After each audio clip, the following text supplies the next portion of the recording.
Hi, everyone. Welcome to the Genius Entrepreneur Podcast. I'm Shelby Jo Long, your host. I have the opportunity to hear some really amazing stories of people that have created a business out of their genius, living a life of their passion. And today is no exception. A colleague of mine from a business networking group, Brad Smith with Stellar Insights. And I am going to have him introduce his business before we get into it. I'm glad to be here, Shelby. This is fun. So I'm going to tell you where it started. I'll just start with that insightful moment. So my second, bless her, can I give her credit for it? My second ex-wife now, right? We'd been married 3 months. She walks in one Sunday morning with the Oregonian in her hands, and she said, "Brad, there's a woman that's doing executive coaching. You need to call these people, Coach University." So the quote is, "Brad, you need to call these people. You're already doing this work. You might as well get paid for what you're doing." So at her impetus, we took a trip. We met with the people that were doing that. It felt like walking into my home. And I was doing analytical and formulation chemistry at the time, which is a far reach from executive coaching. But I had an MBA. And as I've kind of worked backwards in my processing, what I've come to understand is I watched my dad start 34 companies when I was growing up. He had a bachelor's in chemical engineering and a PhD in biochemistry, and he was determined to, as in his words, solve the world food problem. So he invented products and put businesses around them, but he didn't have all the pieces in place. He killed 30 of those because he didn't have all the pieces in place. So I realized that what I was doing was going back through that whole history, and every one of those stories would come into the house. It started out when I was 12. Every one of those stories would come into the house and go through it, and all the issues would show up. So I learned 30 different ways to kill a company, and only a couple different ways to make them work right. And I went back, finished my bachelor's degree in business management after getting within one term of the degree in biochemistry, and then an MBA in marketing and finance. And what I found was the skills that I had learned from my dad was my energy to go into helping people grow and reform who they were. Everyone, I think, has a genius in them. Everyone does. I believe that too. Everyone has that spark. The thing you have to do is listen more deeply and then take action to it. Sometimes it's not easy. It's always uncomfortable. And how do I go from zero money to a little bit of money? And how do I go from a little bit of money to a lot? And so I've gotten into the practice of, I had a client about 10 or 15 years ago, wake me up. I took him from $2.5 million in my coaching when we started the year before. He made $3.5 million. And then the year ending when we started, that first year, he was at $6.5 million. Then the next year after that, he was at 9 something million, 9.8, something like that. Then the following year, we got him to 12.9 million. So in a 3-year period, I took him from 3.5 million to add a zero. It's amazing. And so I realized I had that skill set. Absolutely. But I bet you realized it before then. So I want to go back to the book title that I think you mentioned, 30 Ways to Kill a Company and a Few Ways to Save It. I think that's a book. I like that. I think that's a book. I'm in the publishing industry, so when you're interested in writing that book, or if you need somebody to write it for you, we can take care of that. But I think that's a great way to see it. But I think what that points out to is these fundamental principles that you need in business to succeed. And they're not unique to every single person. They're pretty consistent, and you can help identify those things. I would guess that's what makes you a pretty good executive coach. I listen. Mhm. right? I listen, but I had a friend of mine 40 years ago say, Brad, when you listen with your whole body, right? Yeah.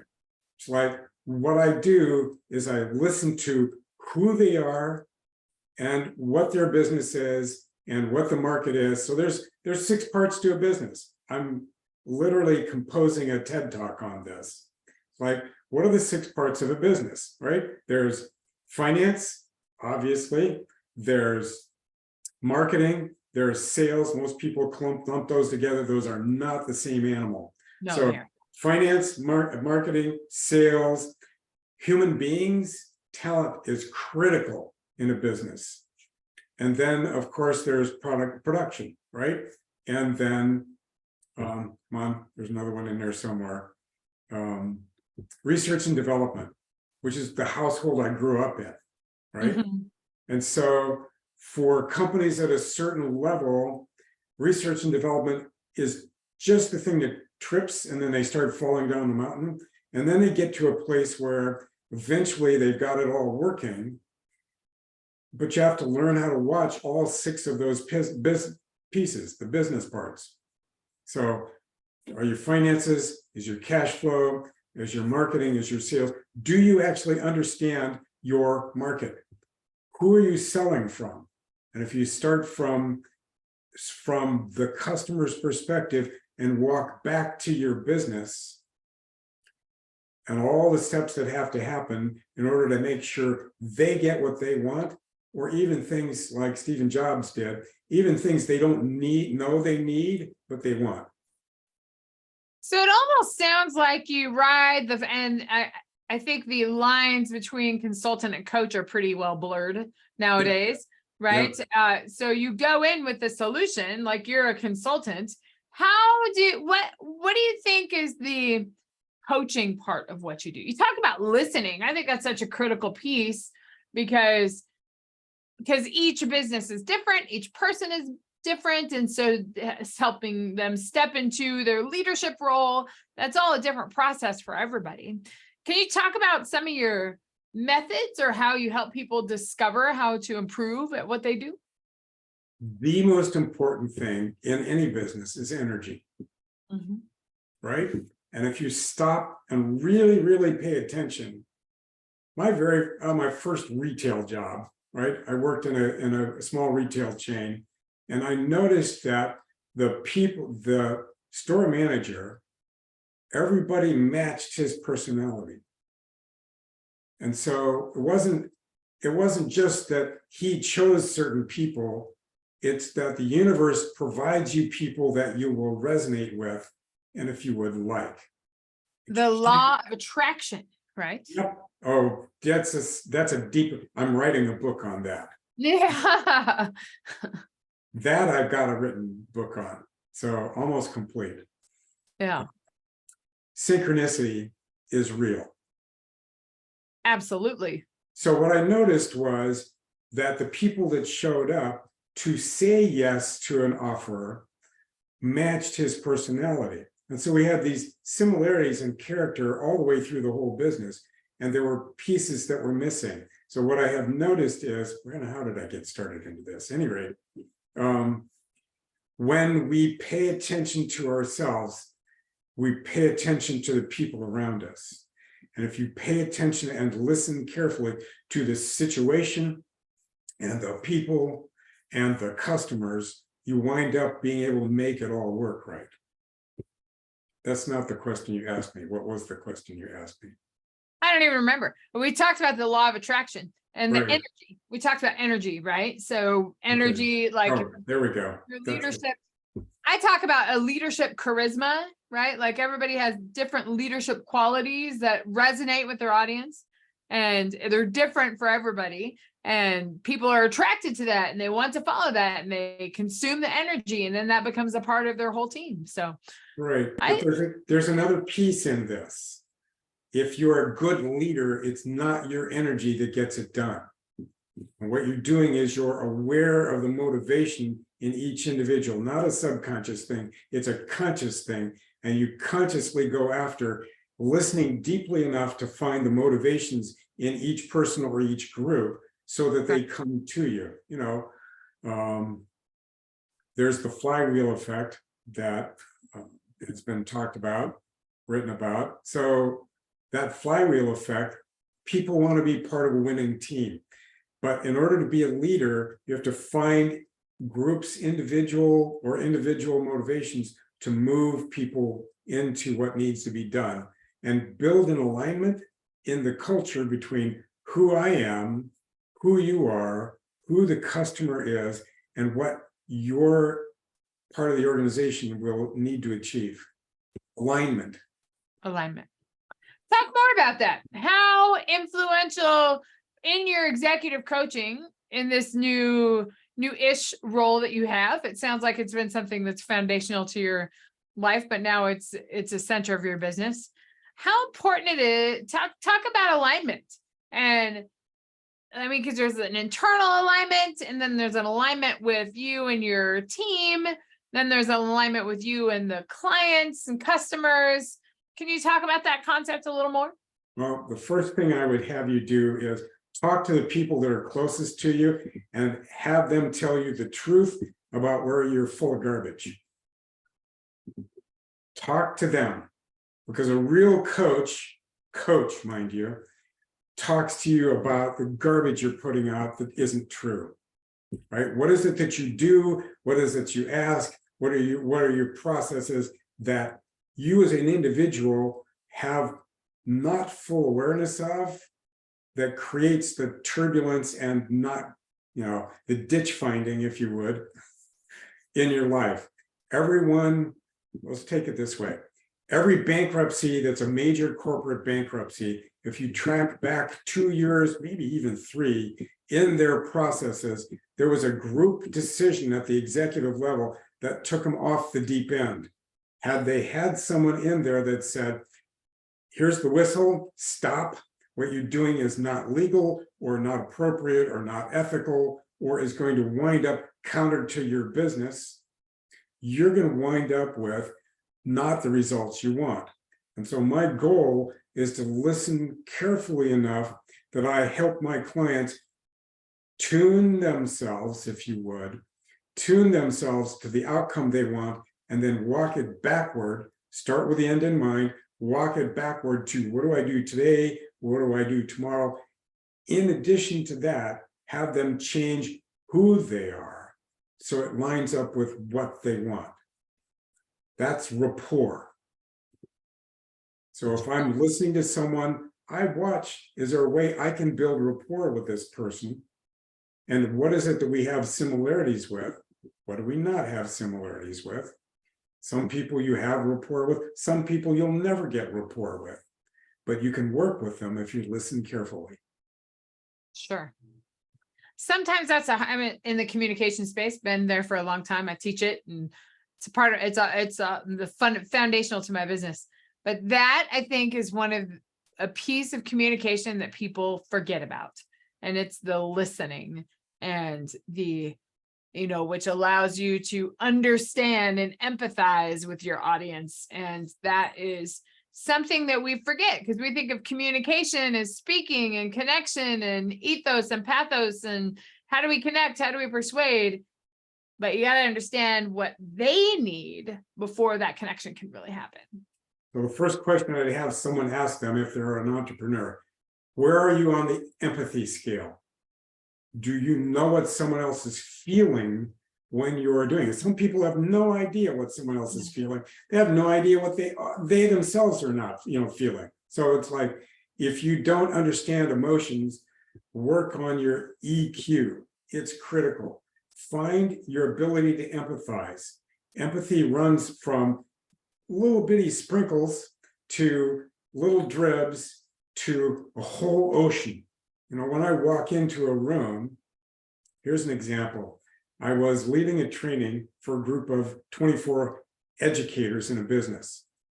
And it was a long, skinny room there. We had 2 rows on either side.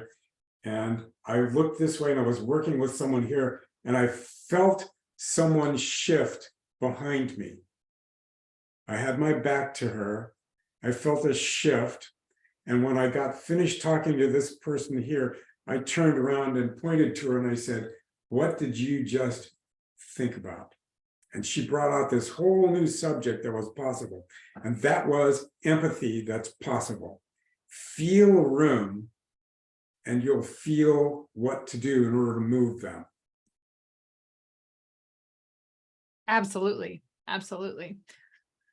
So Brad, what would you say to somebody that was thinking about starting a business, thinking about stepping into the uncomfortable life of an entrepreneur, facing that fear? Because there is the fear factor, right? Like sometimes we get comfortable in our own space, we get comfortable with the salary that we have, we get comfort in that. What would you say to encourage somebody, one of those potential genius entrepreneurs out there, to put their stamp into the marketplace? What would you say to them?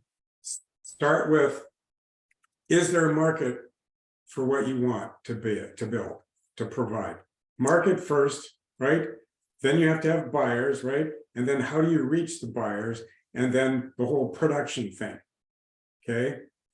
Do I have the skills to produce it? Maybe I do, right? So as you move through that process, start with the market first, because you have to have a market in order to be able to have a business, period.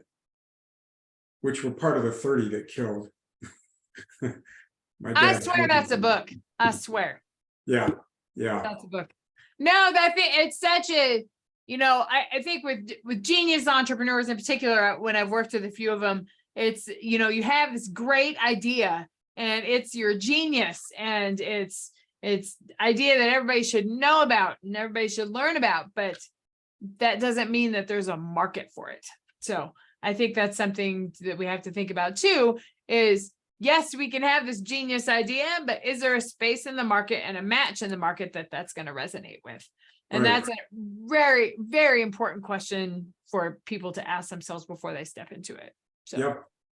Yep. So start with that and then walk down through all the entrepreneurial skills you think you need, and then go to someone who you trust, that trusts you, and open up and lay it all out for them and tell them where your garbage is. Yes, agreed. Simple steps. They should reach out to you and say, "Hey, how do I get this off the ground?" Do you work primarily with startups or do you work with established businesses? I normally don't take a client because they can't afford me. Yeah. I normally wait until they're about 2 million before I start. Okay. 2 million revenue. Am I cheap? No, I'm not. But I love the fact that I have made several millionaires when they didn't think they could. And I'm in the process of making 2 billionaires. That's a pretty good resume. Yep, it's fun. Where can our audience find you if they're curious about Well, exploring with you? look behind me here. StellarInsightInc.com is my website, and they can set up an appointment with me from there. That sounds good. And I imagine we can find you on LinkedIn too. So Oh, absolutely. I'll be sure to include all of those links in the show notes so everybody has access to them. Thank you. Are there any other pearls of wisdom you want to give to our audience today before we sign off? So there's one little piece more. The people that are intuitive are more genius. Okay, those are the people that have a pretty good pipeline into the whispers that come from their unconscious, if you would. And if you're not there yet, consider meditating. Find a method that works for you. I don't care which one it is. Spend time being silent. And if you're being silent and not moving, what you're doing is you're allowing yourself to be still enough to hear. It's a good piece of advice. Get into your zone of genius. Yep. And allow your creativity to flourish. Yep. And then write it down. And then write it down. And then don't forget it. Yep. Well, Brad, that's great. Thank you for letting our audience know about how to transform our genius into an income stream. It seems you have done that in your own business and you continue to make a large impact with people earning a lot of money. So keep doing that. For those people that want to, it's not if, it's when and how. When and how. Got to face that fear. Do it. Because Yeah. you're not going to know unless you get it into the marketplace. Well, you can't get wet until you get into the pool. Exactly. Also a good piece of advice. You've got all these one-liners that are just going to turn into books, I swear. There you go. Thank Well, you. Brad, thank you for coming on the podcast today. I appreciate your insight, and I know our audience does too. And audience out there, I invite you to subscribe to the channel if you want to hear more stories of genius entrepreneurs that have created a business out of their passion, because you can do it too. Don't be limited by where you are. Create that business, find a spot in the marketplace, and let's get going. You'll get wet unless you get in the pool. So that's a good piece of advice. So Yep. Brad, thank you. And to all you listeners out there, we'll see you next time.